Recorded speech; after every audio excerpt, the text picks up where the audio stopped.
Soit.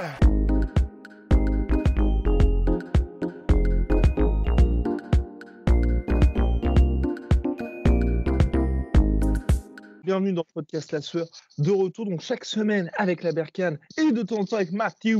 On parle de basketball et là épisode vidéo parce qu'on va parler des joueurs les plus underrated, donc les plus sous-cotés de la ligue d'hier et d'aujourd'hui. On va commencer par les joueurs les plus sous-cotés de l'histoire. Donc ça va être non exhaustif pour justement parler le plus possible des exemples qui nous ont choqués et la Berkane arrive avec du très très lourd. Exactement, salut à tous.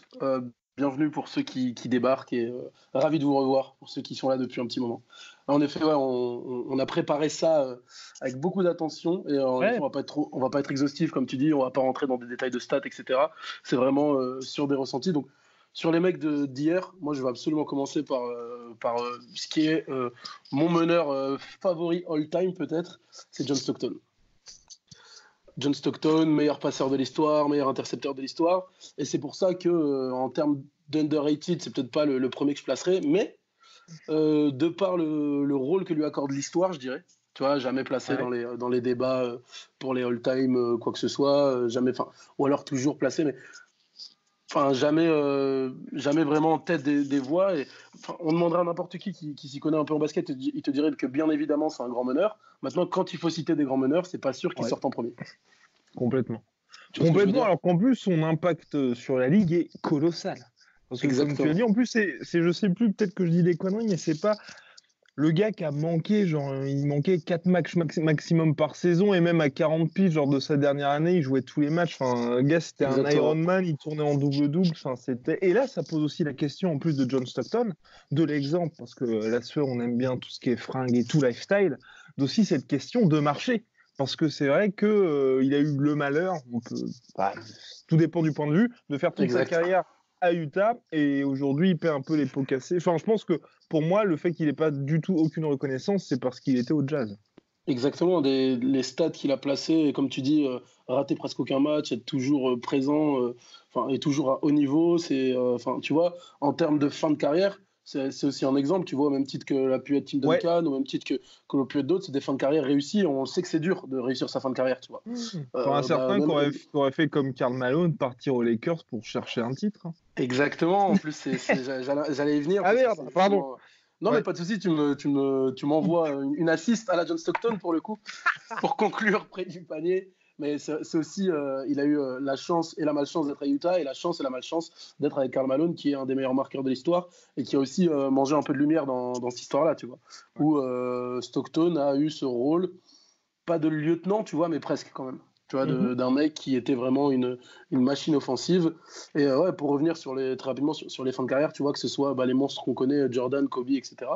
Les fins de carrière, c'est pas trop ça, tu vois. Donc réussir une fin de carrière comme Stockton chez lui, il lui a aussi manqué un titre, en vrai. Ouais, si on veut être complètement logique dans nos débats, un mec qui a pas de titre, tu vois, c'est compliqué à placer au top. Ouais. Il faisait déjà partie de la Dream Team. Et je crois que c'était le seul qui pouvait se balader tranquillement à Barcelone sans que les gens l'emmerdent. Ouais, parce que personne le reconnaissait, quoi. C'était vraiment le petit mec qui se trimballait là avec eux. Petit blanc random. Exactement. Il y avait la Bird aussi, mais lui est un peu moins random du coup. Ouais.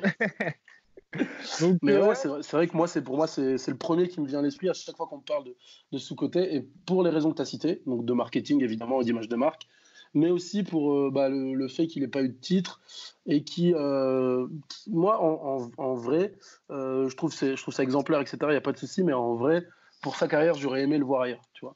Même si ça aurait peut-être quelque part changé, cette image du. En vrai, il a joué à Utah, il a cette image du père de famille, un peu, tu vois. Vraiment, les Américains le kiffent et tout, parce que c'est vraiment, tu vois, tout ce qu'ils recherchent chez un mec comme lui. Ouais, complètement. Mais quand même, tu vois, il aurait pris un titre et on aurait parlé d'autres choses. Un petit featuring en rap avec Allen Iverson, ça aurait. Exactement. Non, mais après, mais c'est vrai que je suis d'accord avec toi. Et puis même.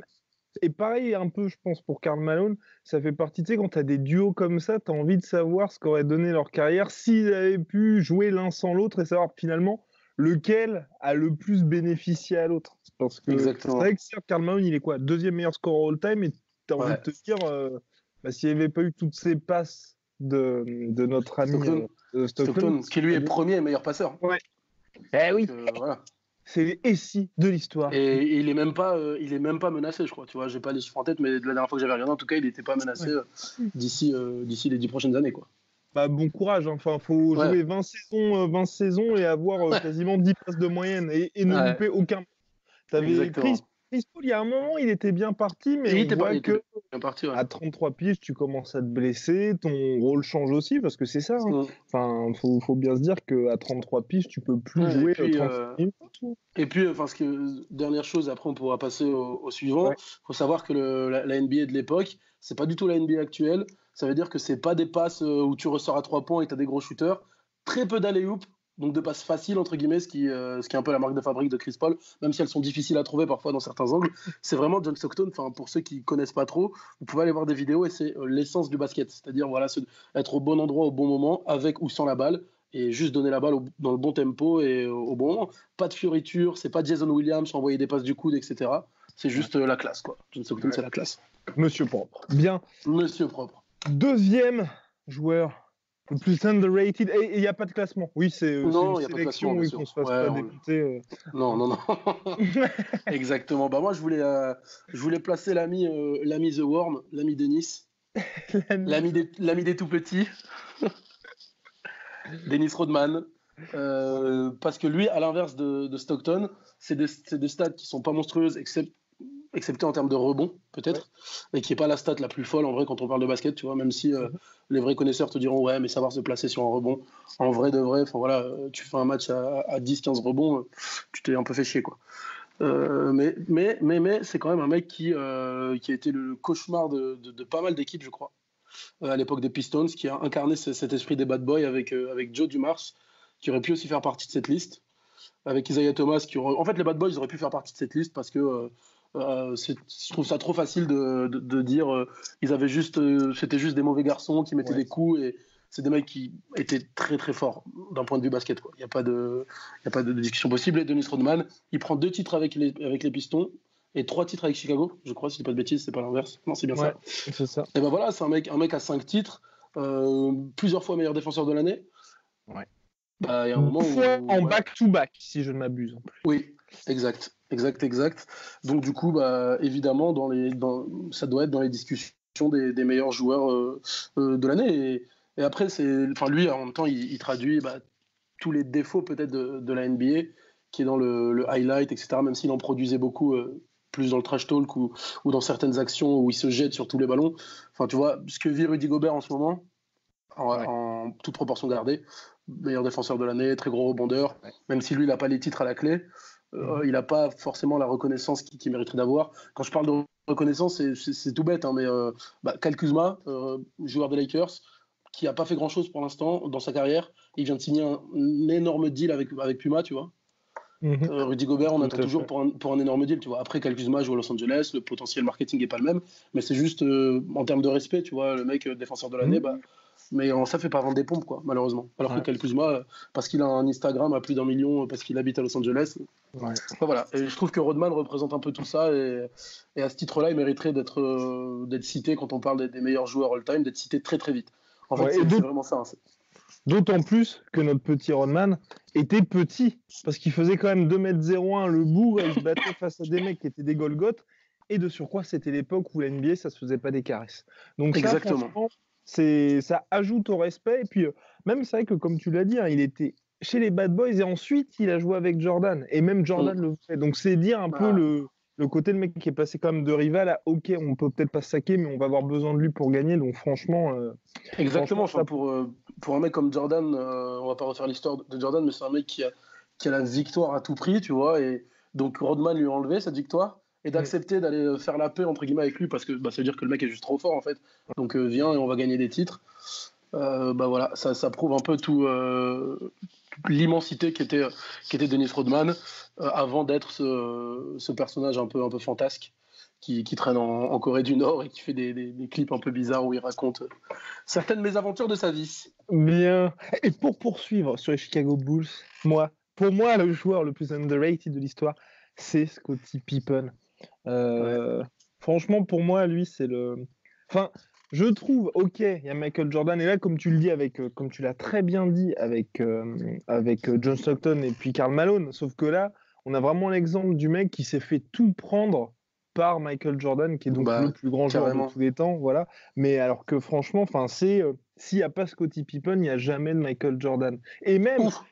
et, et là, franchement, là, je le dis direct. Et en plus, pour moi, j'ajoute aussi de surcroît, c'est la fameuse saison qui passe complète sans Michael Jordan, où les Bulls, ils perdent quoi? Je crois 3 ou 4. On n'a pas les stats sous les yeux, hein, mais je Ouais, crois que c'est 3 ou 4 matchs de plus.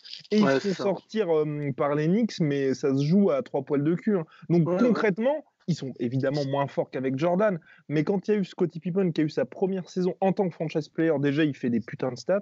Et en Mm. plus, les mecs perdent un peu moins et il fait une campagne de playoff tout à fait honorable. Donc franchement, pour moi, Scotty, il devrait être aussi très très haut et on devrait, tu vois, chaque fois qu'on parle de Jordan, avoir une pensée pour Scottie Pippen, un peu comme tu vois aujourd'hui, je trouve que bien sûr, le reste de sa carrière lui a rendu service, mais quand on parle à chaque fois des titres de Shaquille O'Neal, tout le monde dit mais il y avait Kobe. Alors qu'à l'époque, Exact. c'était clair et précis que Kobe c'était le lieutenant. Sauf Mm. qu'ensuite, il y a eu la suite de la carrière et Kobe c'est devenu un des Ouais, plus grands de tous les temps. exact, avec Mais Pau pour Gasol, moi, ça etc. devrait être exactement la même chose et dire il y avait Michael Jordan, mais putain, il y avait Scottie Pippen qui était là pour faire tout le sale boulot. Voilà. Exactement, non, mais c'est à mon avis, enfin moi, toute proportion gardée, encore une fois, je détesterais être Scottie Pippen, quoi, tu vois.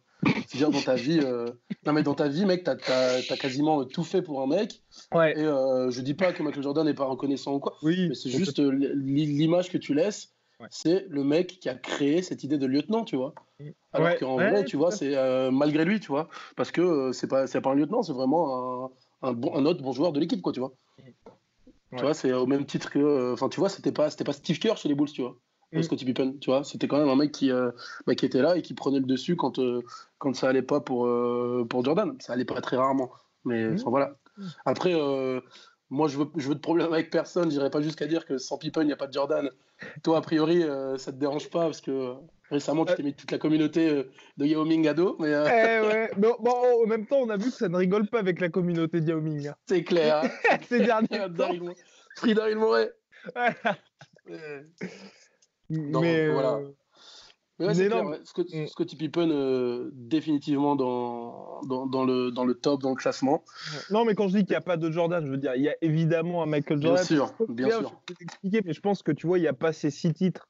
T'as pas ce Ouais. côté. Enfin, c'est aussi un mec qui te permet quand même de te reposer. Et on le voit à chaque fois. Enfin, tu peux pas gagner et enchaîner comme ça tout seul. Et on l'a bien vu de Exact. toute façon avec les Bulls. Il faut surtout un mec qui était capable Après, de. Pippen, ouais, pardon, vas-y. Ouais. Non, c'est moi qui t'ai coupé. Excuse-moi. Il faut surtout un mec qui était capable de supporter Jordan, quoi, tu vois. Ouais, aussi. C'était pas facile. À mon avis, tu vois, il y avait ce côté un peu qu'on connaît un peu tueur de Jordan qui pouvait parfois harasser les gens, etc. Et je pense que Scottie Pippen est toujours resté à ses côtés et d'avoir Pippen qui le suivait quoi qu'il arrive, ça crée cet effet de groupe avec lui, quoi. Si Pippen avait lâché Jordan en mode je te suis plus, tu vas trop loin, Mhm. et on en aurait perdu quelques autres en route, quoi. Ouais. Et puis au-delà de ça, j'ajouterais pour être complet, je ne suis pas un hater de Michael Jordan, mais je le respecte infiniment. Mais c'est juste qu'il faut à un moment donné rendre à ses lieutenants ce qui leur appartient. Il y avait Scottie Pippen et comme on l'a dit précédemment, il y avait Dennis Rodman. Faut pas Ouais, se dire, parce que de temps en temps, on a l'impression qu'il y a des mecs qui, tu sais, qui réécrivent l'histoire en mode c'était Michael Jordan, c'était pas une super team, il était tout seul. Enfin, il était quand même ouais, avec des non, gars qui étaient très chauds. Et puis pareil, Steve Kerr en role player, c'était quand même quelque chose. c'est le meilleur shooter de l'histoire en pourcentage, quand même, Steve Kerr. Donc, bon, Donc c'est voilà, pas, en effet, c'est pas n'importe qui. il y Puis avait il avait et donc avec Tony Kukoc aussi, quand même. oui aussi oui Tony putain Kukoc, très, oui très gros joueur aussi. Donc, oui. ouais, il y avait du monde, il y avait du monde. Il y avait du monde. Mais bref. Du coup, Mon cher j'ai un petit dernier historique qui est très, très rapide, et après on passe allez à l'actuel. C'est vraiment simplement pour faire un petit clin d'œil, parce qu'on les tacle assez souvent, les Knicks. Et s'il y a des fans des Knicks, John Starks, évidemment. Je pense que c'est peut-être le joueur qui parle le moins au grand public dans la liste, mais c'est le dernier joueur qui a vraiment incarné l'esprit new-yorkais, New York à la dure, que ce soit défensivement très, très, très, très dur à jouer et offensivement très doué, que ce soit dans le handle, comme on dit, etc. Et enfin voilà, mais sans en parler trop longtemps, C'est juste un mec qui incarnait énormément New York, un des derniers gros joueurs à avoir porté le maillot des Knicks. Il y a des images de lui où il a un match où il joue avec le genou presque pété, etc. Donc je trouvais que c'était cool de dire vite fait 2-3 mots sur lui, quoi. Parce que c'est vrai qu'il n'est pas souvent cité. Et si on se permet de parler de joueurs simplement parce qu'ils étaient dans telle ou telle franchise, pourquoi pas citer John Starks, quoi, qui a fait du gros boulot à New York. Après, c'était aussi un lieutenant au sein de sa franchise. Bien sûr. Mais bon, a priori, il y a beaucoup de lieutenants dans ce classement. Donc, oui. Allez, bien maintenant. Les mecs un peu plus actuels. À 2019. Qui est sous-coté? Je vous invite déjà à ne pas aller regarder sur Google en tapant joueur sous-coté. Vous tomberez sur des énormités sans nom. Enfin, je trouve, sur les premiers articles. Mais bon, moi, déjà en premier, parce qu'il y a eu la polémique récemment, etc., par rapport aux classements qui sont tombés, je pense qu'on est obligé de parler de Klay Thompson. Le second Splash Brothers, ou le premier Splash Brothers, qui sait. Ça dépend dans quel sens on lit l'histoire. Ouais. Mais il y a un moment, il faut respecter Klay Thompson. Tu vois, je veux dire, c'est pas possible de le mettre dans des débats où il y a Zion Williamson. Tu vois. Klay Thompson, c'est pas un joueur comme les autres, quoi. Faut arrêter de dire qu'on peut parler. Enfin, il y a Klay Thompson, il fait partie d'un lot de superstars, et puis il y a les autres, quoi. Tu vois. C'est pas parce que le mec a signé un contrat avec Anta, tu vois. C'est un scandale. Mais bien sûr, mais complètement. Enfin, tu vois, il y a aujourd'hui, parfois, je me balade, et encore, même si c'est des joueurs que j'apprécie énormément, etc., on peut pas le comparer à Devin Booker. Tu vois, moi, ça me sort par les yeux de se dire, avec Devin Booker, il y a comparaison, etc. Qu'on lise des articles où on se dise, Klay Thompson, il est blessé, mais avec D'Angelo Russell, ça va aller, mais pas du tout. Pas du tout. Et je suis très triste qu'il soit blessé, etc., mais je suis content parce que les gens vont réaliser que Klay Thompson, c'était quand même quelqu'un. Même si on va aussi expliquer, à mon avis, la chute des Warriors parce que Durant sera parti, etc. Mm-hmm. Mais il va falloir réaliser quand Klay Thompson va revenir. De toute façon, tu peux considérer le match contre les Lakers comme un avertissement. She's a warning. Ouais, parce que les Lakers ont battu Golden State là en pré-saison. Attention. Hier, attention. Et ils se sont permis un tweet. Attention, c'est un avertissement en pré-saison, quoi. Voilà. Ils n'ont eu besoin que d'une mi-temps de LeBron et d'AD pour faire ça. Putain, attention. Ouais. Arrêtez, en vrai. Vous faites mal. Non, mais plus sérieux. Du coup, avec Klay Thompson, sérieux. Un peu de sérieux. C'est vraiment coup de gueule, là, parce que un peu de sérieux, quoi, pour le garçon. Quoi. Pour le coup, pour moi, Klay Thompson, c'est le syndrome Scottie Pippen avec la génération réseaux sociaux, tu vois. Où forcément, tu peux avoir la lumière que sur un seul mec. Et c'est vrai qu'en plus, Klay Thompson, chaque fois qu'il a eu l'occasion ne serait-ce que quand il a pour tester le marché ou qu'on lui a tendu le micro, tu vois, pour dire toi qu'est-ce que tu veux faire, machin, il y a aucun moment où il s'est mis en avant, tu vois. C'est toujours effacé. C'est les titres, c'est machin. Donc c'est vrai qu'aujourd'hui, tu vois, les gens s'ils doivent à chaque fois. Et puis la seule fois où il a parlé avec LeBron, c'est quand il avait dit, je crois qu'il a eu ses feelings hurt, il s'est pris le 3-1 dans la gueule, quoi. Donc forcément, voilà. Mais je suis entièrement d'accord avec toi. Mais enfin, tu vois, pour qu'on se rende compte à quel point ce mec n'est pas reconnu à sa juste valeur, il me semble, si je ne m'abuse, qu'il y avait eu une fois où il s'était fait interviewer, genre dans la rue, la journaliste n'avait pas reconnu que c'était lui, quoi, tu vois. Oui, c'était à New York, je crois, il était avec un bonnet et tout, tu vois. Ouais, mais c'est marrant. Bon. Mais comme tu dis, c'est un mec qui vraiment gère sa carrière. Enfin, de toute façon, il vient d'une famille de basketteurs, etc. Donc c'est toujours plus compliqué, même si on voit que pour Steph Curry, ça l'est moins.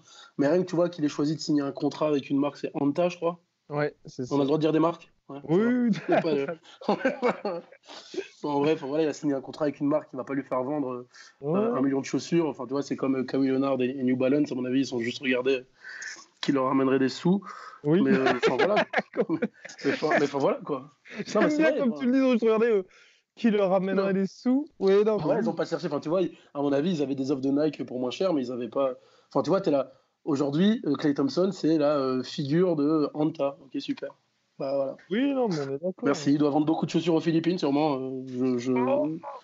Sans les dénigrer, c'est une grosse nation de basket et tout, mais enfin, voilà, quoi, tu vois. Après, il y a aussi cette.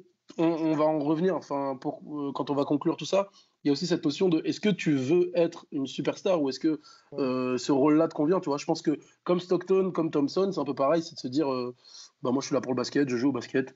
je vais laisser mes chiffres dans l'histoire. Les bacs, je les regarderai quand je serai chez moi, je serai tranquille.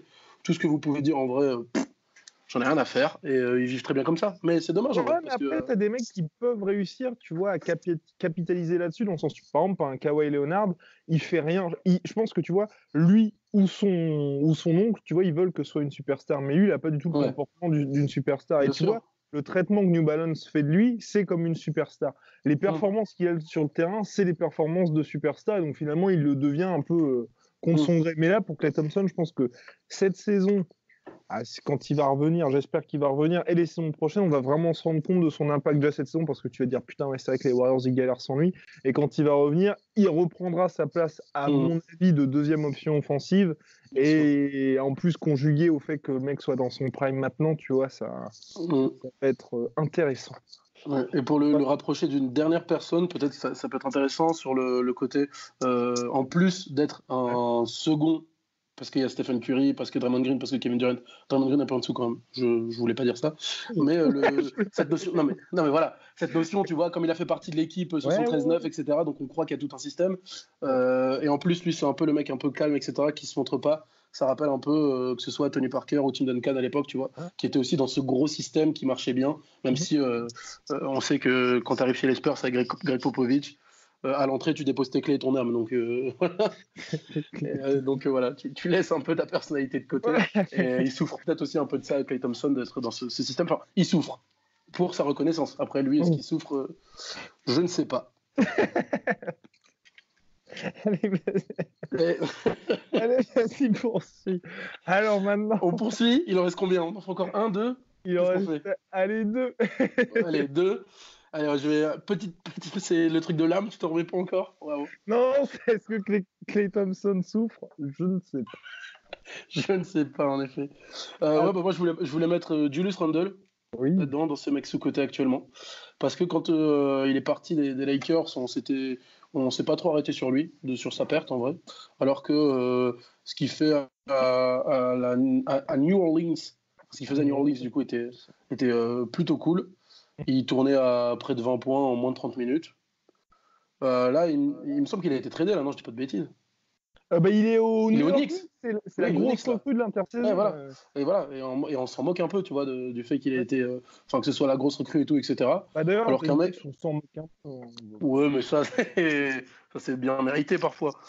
Mais non, mais enfin voilà, donc tu vois, transféré au Knicks et on se moque un peu de ce transfert. Alors qu'un mec qui fait plus de 20 points en moins de 30 minutes, encore une fois, je trouve que c'est hyper honorable, tu vois. Après, ça veut pas dire que quand il va en faire 40, il va doubler ses points, mais c'est juste, voilà, c'est un mec qui, offensivement, est solide, plus solide que d'autres, et d'autres dont on parle plus, et c'est pour moi la définition de ce côté. Ils auraient pu lui laisser du temps à Lakers s'ils l'ont pas fait, ils auraient pu lui laisser du temps à New Orleans s'ils l'ont pas fait. Je trouve que ça peut être le bon fit pour New York et pour lui, en plus dans un gros marché, très très gros marché, sa carrière a commencé aux Lakers, donc hyper gros marché, et là chez les Knicks, il peut devenir un peu la coqueluche, parce qu'il n'y a pas grand monde en effet pour l'entourer. Nous sommes entièrement d'accord. Et puis ce sera la première fois qu'il aura les clés du camion. Mais mine de rien, je pense que cette saison des Knicks va être intéressante, honnêtement. C'est pas ce que tu en penses, tu vois, on se fout un peu de leur gueule parce qu'ils ont raté leur recrutement, c'est clair, mais ils ont de quoi bâtir des choses assez sympathiques. Ils ont de quoi faire quelque chose de pas honteux, disons. Ouais. Ça fait un petit moment que c'est la honte, quoi. Ouais, et en plus, l'avantage, à part, tu vois, pour Frankie, et je pense que tu peux, même RJ Barrett, je pense que, tu vois, RJ Barrett et notre ami Julius Randle, je pense que c'est des gars qui n'ont pas besoin d'être dans une bonne organisation pour faire des trucs bien. Ouais. Frankie, je pense qu'il aurait besoin, lui, d'être dans un endroit où les gens vont vraiment le faire taffer, et puis un peu le couver, entre guillemets. En plus, a priori, là, il revient avec de nouvelles intentions, il sort d'un bon mondial, etc. Pourquoi pas Tilikine en vrai, le petit Francky. Ah non, mais j'y crois. Moi, j'y crois, mais je préférais qu'il soit vraiment dans un endroit où t'es bien sur toi-même, parce que Barrett et à mon avis Randle, ils ont déjà leur propre staff et tous ces trucs-là. Enfin, tu sais, un truc américain qui est déjà lancé autour d'eux. Mais voilà. En G-League, par exemple. Oui. N'importe quoi. Non, voilà, c'est une petite blague, un petit clin d'œil. Oui, voilà, un petit clin d'œil. Non, on y croit pour cette année. C'est qu'ils nous écoutent. Voilà. Non, mais allez, et du coup, pour conclure, c'est vraiment quelqu'un que j'apprécie énormément. Que ce soit parce que l'homme me fait rire énormément, que ce soit sur les réseaux, etc., avec Evan Fournier. Moi, j'imagine que vous avez déjà trouvé pour certains de qui je parle et que je trouve que le joueur est très bon. C'est Nikola Vucevic, je sais pas ce que tu en penses, qui est un peu la sécurité sociale quoi, dans une équipe NBA aujourd'hui. C'est imposé. C'est un des premiers Européens à s'être vraiment imposé tranquillement dans une rotation et en tant que titulaire dans starting five. Il n'a pas les qualités d'un Nowitzki, il n'a pas les qualités de gros shooter comme la NBA actuelle le demande.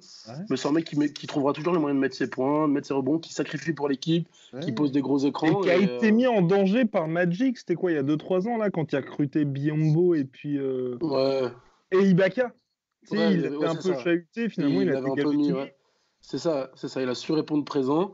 Et je trouve que lui, tout ce qui lui manque pour qu'il rentre vraiment pas dans les débats de meilleurs joueurs du tout, mais dans les débats de très bons joueurs, c'est simplement que le Magic fasse une campagne de playoff réussie, quoi.